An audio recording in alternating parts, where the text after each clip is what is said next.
Сайн байна уу? Санаа төслийн багийн ахлагч Бэмб баяр байна. Сайн байна уу? Миний нэрийг Н Х Ж И Н гэдгээ. Сайн байна уу? Инхчрлэн. Зөв байна уу? Миний нэрийг Ц А Ц Ир А Ил гэдэг. Манай баг нь сонсголын бэрхшээлтэй хүүхдүүдийн нийгмийн харилцаанд идэвхтэй оролцох сэдвийн төрүүлж сонсголгүй соёлыг олон нийтэд танилцуулах зорилготойгоор 2 сар гаруй хугацаанд төсөл амжилтаар хийж дуусгасан. Одоо би та бүхэнд ертөнцийн сайн сайхны төлөө үзэсгэлэнтэйгээр хийж бүтээсэн үр дүнгийнхаа тайлбарыг танилцуулахад бэлэн боллоо. За бид нар болохоор анх яагаад сонсголын бэрхшээл гэж бодож сонгож авсан вэ гэхээр хамгийн анх багаараа ямар сэдв сонгохгүйс сууж хата. Бид нар шиг хүмүүс өөрөө өөртөө хэцүү байгаа мэдрэмжээ өөрөө өөртөө мэдрэгдэж байгаа бүх сэтгэл хөдлөлөө хэн нэгэнд очиод ярьдаг, хэн нэгэнд очиод өөрийгөө илэрхийлдэг, болохгүй бол бүр дуу сонсдог. Харин тэр үед манай сонсголын бэрхшээлтэй хүүхдүүд өөрийгөө яаж илэрхийлдэг бол гэдэг тийм бодол төрж ирсэн. Тэгэхээр хүүхдүүдэд маань ингэ санагддаг юм бол буцаад яг нийгэм дээр гараад ямар асуудал тулгардаг болоо гэдэг талаар айгүй их бодсон. Тэг яг энэ дээр үндэслээд бид 29 дугаар сонсголын бэрхшээлтэй тусгай сургууль дээр очиж судалгаа авах шийдсэн.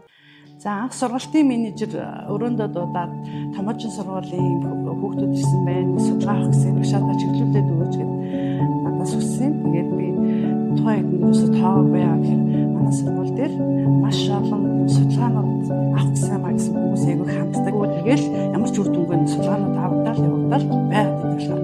Яг тэрнтэй адилхан бас нэг тийм үр дүнгүй судалгаа авах гэж бодоод ерөөсө тоогоогүй. Тэгсэн чинь энэ хүүхдүүдтэйгээ ингээд дугаар зав судалгааг нь авахсны дараа эргээд хүүхдүүд маань холбогдоод маш олон үйл ажиллагаа явуулсан болохоор миний анхны төсөөлөөс бүр шал өөр байж чадсан.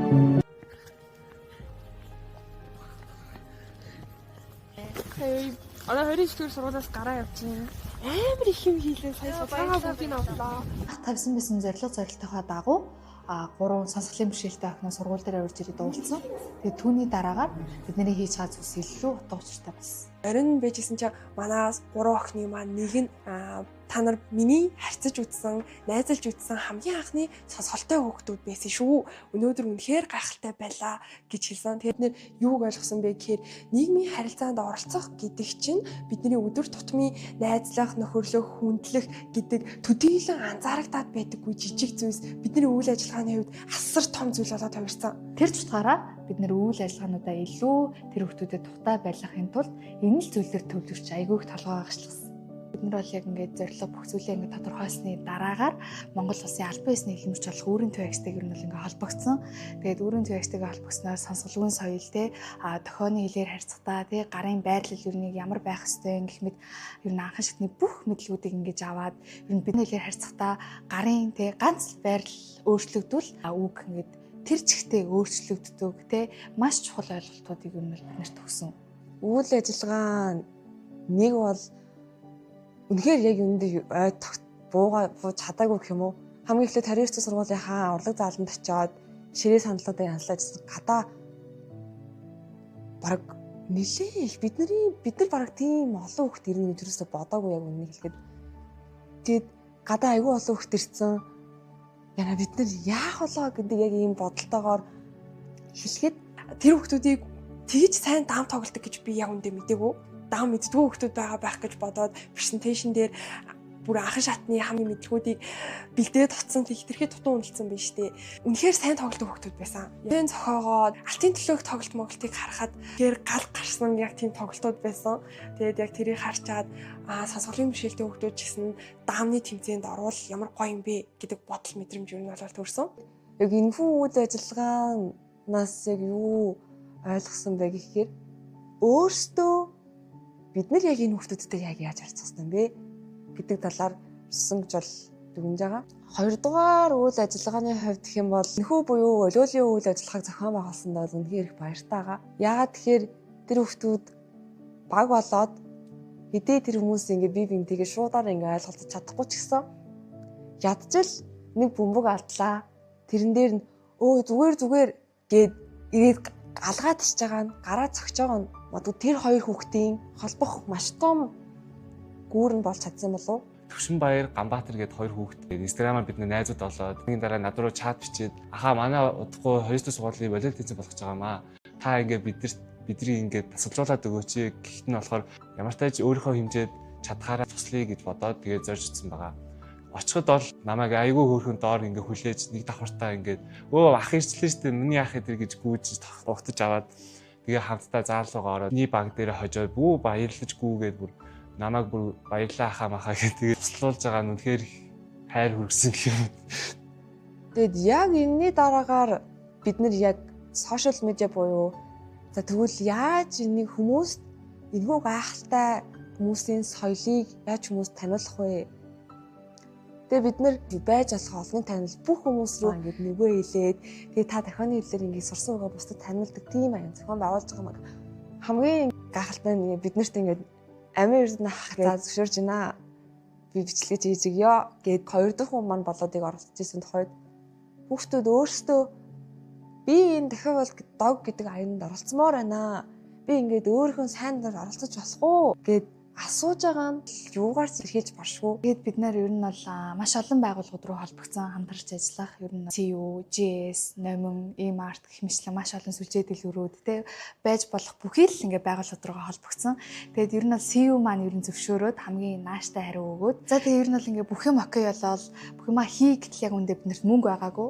Тэгээд мөнгө олж болох бүхий л хүмүүс рүү бичээд холбогдоод тэгээд эцэст нь Gate Bar-ын сайхан ах маань санхүүгийн дэмжлэг биднэрт олгосон. Яг хичээл орж хатыг хараад тэгээ бүр ингээд яг ямар хичээл орж ирсэн одоо ч санахгүй зүгээр амаа ангагаад бараг 1 минут бараг суудсан. Тэр хүмүүс айгүй нандин байсан. Сошиал медиад хүрэхээс гадна хамгийн их юм хүрсэн зүйл нь юу вэ гэхээр тэдгээр зүйлийнхаа дагуу миний байгаа ойр тойрон манай ангийн хүүхдүүд манай багш өөрийнхөө нэрийг дохионы хэлээр хэлэх гэж хичээж байгаа нь хичээгээд Д, Э, Л, Г, Р гэд хүсгэлээд хэлээд хажуудах нэг найз маань дохионы хэл гэдэг зүйлийг гоёор мэдрээд зөгөөр мэдэрж гин гэдэг нь өөрөө маадсал ясан ч бай, ялаагүй ч бай. Эдгээр зүйлс нь л бидний сэтгэл зүрх буцаагаад сансгалтай сансгалгүй хүмүүсийн маань ч гэсэн зүрхийг дүүргэж байгаа гэж бол бид бодож байгаа. Гэсэн хүний эрхийн түгээмэл тунгаглаараа хинч ямар нэгэн байдлаар ялгуулан гадуурхалд өртөх ёсгүй шүү дээ. Тэгээд тэр нэг асуудлыг авч адрес хийж ямар санагдсан. Би ялгуулан гадуурхалд өртдөг гэж байгаа юм биш. Тэгэхдээ бид нар тэднэртэйгээ бас харилцаж чаддаг байхыг юм хүсдэг. Миний хувьд бас хамгийн таалагдсан зүйл нь хэмээн хүүхдүүдийнхаа дотор нөгөө манай сунар багийнхны хүмүүсийн төлөө зүрх сэтгэл нь амар гой таалагдсан. Цацралын нулимс нь туслах гал тэ. Тэгээд тэгж байгааг нь харахтаа үнэхээр чин сэтгэлээс эгийг гэж юм. Энд чинь л нэрээ одоо зүрх сэтгэлийн дуудлага штэ гэдэг тийм мэдрэмжийг авчихсан. Сүүлийн үйл ажиллагаа буюу бидний 3 дахь үйл ажиллагаа яг нэлээд бодсон бас төлөвлөсөн юм бас их ихтгэл найдвар тавьсан үйл ажиллагаа байсан. Автобусны яг ингээл гадаад зогсож байсан чинь те амар инээмсэглэл дөрөв хүмүүс ингээл бид нар лөө гүйж ирээл ингээл хүй сайн уу гэл те дохионы хэлээр мэдлээл тэгэл биднэрт надад бол ямар ч тийм танил бас санагдаагүй аль хэдийнэ те гэр бүл найз үчиг болцсон зүгээр л найзтайгаа уулзаад те хөвгөлтэй нэг өдрийг дурсан ч бүтээх гэж байгаа юм шиг санагдсан. Сэтгэлийн бэрхшээлтэй хүмүүстэйгээ ингээ харилцахдаа эхлээд аюу ичмээд яг яахаа мэдгүй тэнд ингээ сууж ахт нь ингээ би ингээ очиод за эхлээд ингээ нэрээ ингээ хэлээрээ манай хүмүүс ингээ ойлгох шүү. Чи ингээ утсан дээр ингээ бичээд өгж олно эсвэл нэрээ ингээ харуулчих болно гэд би тэнд хамгийн анх эгчин гэдэг хүн тэнд очиод үйл ажиллагаа хийх гээд тэнд ингээд би одоо яах вэ гэж бодож исэн хүн тэнд за ингээрээ тэгэрээ гэд аль хэдийн эдгээр гайхалтай хүмүүсийн соёлыг тэнд ингээ ойлгочихсон мэдэрчихсэн байгаагаараа зүгээр л яг үнэ хэлээ ойлгомжтой санагдсан. Тэр хүүхдүүд миний нүдний өмнө сонсголтой болон сонсголгүй хүүхдүүд гэж ялгарахгүйгээр хоорондоо харьцаж чадж байгааг нь хараад маш их баярлсан. Ерөөдөр чи ингээ бид 3 дахь хүрэл шагаад очиж бүр сэгүүрийн юмнуудаа ингээл пост руу ингээ стикерээр наагаал бараг шөнийн тэнд ингээ 12 цаг болж байгаа байхгүй. Тэгээ би тэгээд яг ингээ сэлб голын эрэг дээр бүгд ингээл амар инээдсэн. Тэндхтэй ингээд цаана ядарч байгаа мэдрэгдэж байгаа. Гэхдээ хинэн ч тэрийг ээл байгаагүй. Хинэн ч бихцээр мэдлээгүй. Харин ч зэрэг бүгдийнх нь нүднээс гал оч бадарсан байсан. Тэгээд тухайн үед ингээд бодохдоо үнэхээр энэ зогсож байгаа хүн болгон энэ зүйлийг тэр хүүхдүүдийн төлөө үнэхээр л чин сэтгэлээсээ зориулж байгаа юм байна да гэж бодсон да. Би сонор төслийн хүрээнд зохион байгуулсан 3 ивентэнд гурваланд нь оролцсон. Тэгээд тэрний дараагаас бидний эргэн тойронд байдаг ч гэсэн бид нэр төдийлөн ерөөсөө анхаардаггүй, тэгээд ерөөсөө ажигладаггүй байсан юм шиг санагдсан. Ингээд гудамжаар зүрсэн хүмүүс ингээд тохионы хил ашиглаад хоорондоо харилцаж байгааг хараад яагаад ч юм айгүй юм дотор юм гоё дүүрээд амар гоё санагддаг болсон. Манай сонсголын бэрхшээлтэй хүүхдүүдэд чиглэсэн. За тухайн хүүхдүүдийг ерөөхдөө нийгмийн харилцаанд оруулах, хүүхдүүдийг яг нөгөө нэг тэг бусад хүүхдүүдийн адилаар нэг өдрөө ч гэсэн өнгөрөөгөөсэй гэсэн юм зорилгын хүрээнд ингээд энэ үйл ажиллагаагаа энэ төслөө ингээд зохион байгуулад маш амжилттай явуулсан гэж миний зүгээс бол өндөр 100 гаруй хувиар дүгнмээр байна.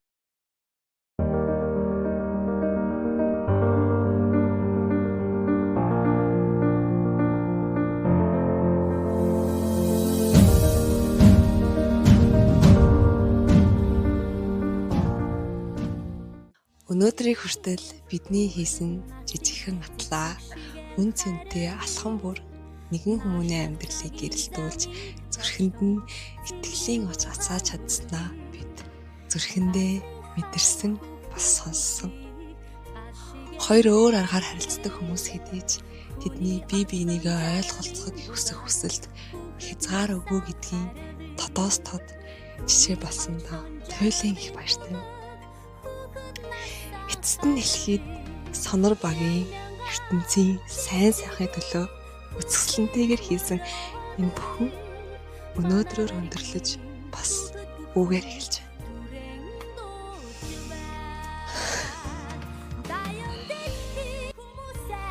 Хүүхдийн сайн сайхны төлөө зам бүрэн хорвоог уярдаг за гэж